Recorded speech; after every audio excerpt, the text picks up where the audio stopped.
Nous avons conçu ce site internet pour l'amour du Père, d'abord comme un recueil moderne des psaumes avec vidéos et commentaires par des personnalités à l'engagement emblématique.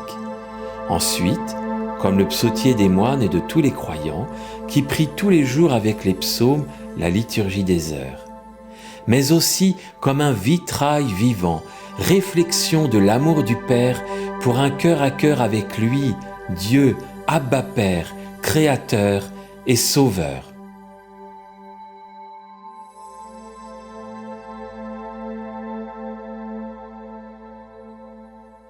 Pour l'amour du Père. Le Seigneur est mon berger, je ne manque de rien. Sur des prés d'herbes fraîches, il me fait reposer. Il me mène vers les eaux tranquilles et me fait revivre. Il me conduit par le juste chemin pour l'honneur de son nom. Si je traverse les ravins de la mort, je ne crains aucun mal, car tu es avec moi, ton bâton me guide et me rassure. Tu prépares la table pour moi, devant mes ennemis. Tu répands le parfum sur ma tête. Ma coupe est débordante. Grâce et bonheur m'accompagnent tous les jours de ma vie. J'habiterai la maison du Seigneur pour la durée de mes jours. Alors j'ai choisi ce psaume parce que c'est celui de l'amour et de la confiance, parce qu'on se sent comme un petit enfant à travers ces mots, comme un petit enfant qui a mis sa main une fois pour toutes dans la main de son père et qui marche à côté de son père, sachant qu'il sera toujours là et qu'il sera toujours fort à côté de nous. Quelle que soit l'épreuve, quelle que soit la difficulté du chemin, on ne sera jamais seul pour le traverser. C'est un psaume vraiment à la fois très simple. Il y a des psaumes quelquefois qui me font peur parce qu'ils parlent de choses qui m'échappent, d'ennemis, de haine, de bataille, et j'ai du mal à comprendre exactement le sens profond, tandis que là, enfin peut-être que je me trompe, mais je crois pas, parce que c'est vraiment le psaume de la confiance. On peut vraiment se dire, tous les jours si on lit ce psaume, on peut se dire que chaque journée sera une journée de lumière et de sérénité, même s'il y a des difficultés en plus. Voilà, ça c'est une chose. J'ai une grande passion pour les mots depuis toujours, depuis que je suis petite fille. Ça a commencé à l'école. Ça a commencé vraiment vers 11-12 ans à l'école. Quand j'ai découvert la poésie, quand j'ai découvert les textes de théâtre, des textes de grande littérature, et aussi les textes religieux d'ailleurs, parce que moi j'ai été élevée par les religieuses dans un collège privé, et évidemment on avait accès à des textes religieux.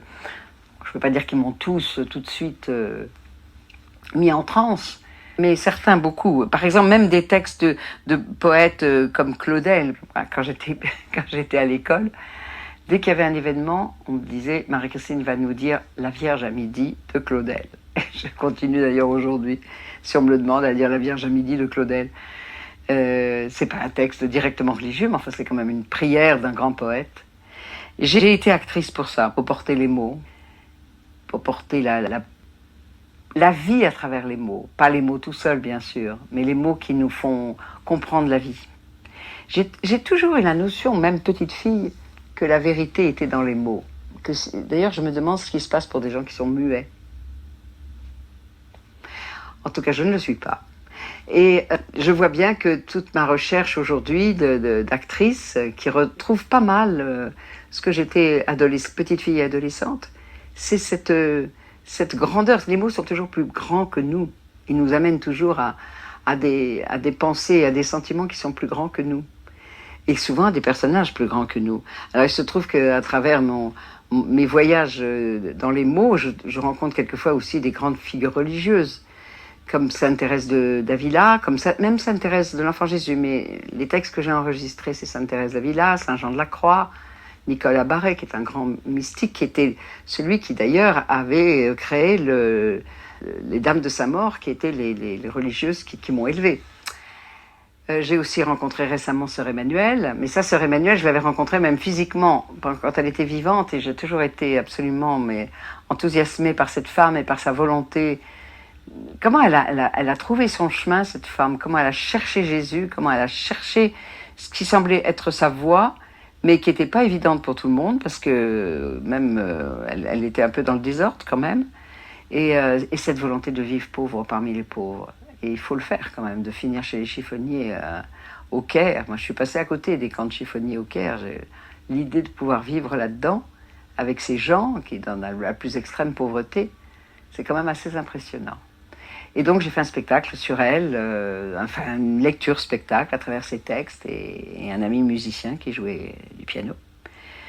Voilà, j'ai l'impression que c'était ça ma voix. Je suis un peu comme Sœur Emmanuelle avec les pauvres.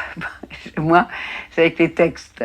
J'ai toujours pensé que c'était c'était la petite graine qui avait été mise dans mon berceau pour que je sois à ce service-là.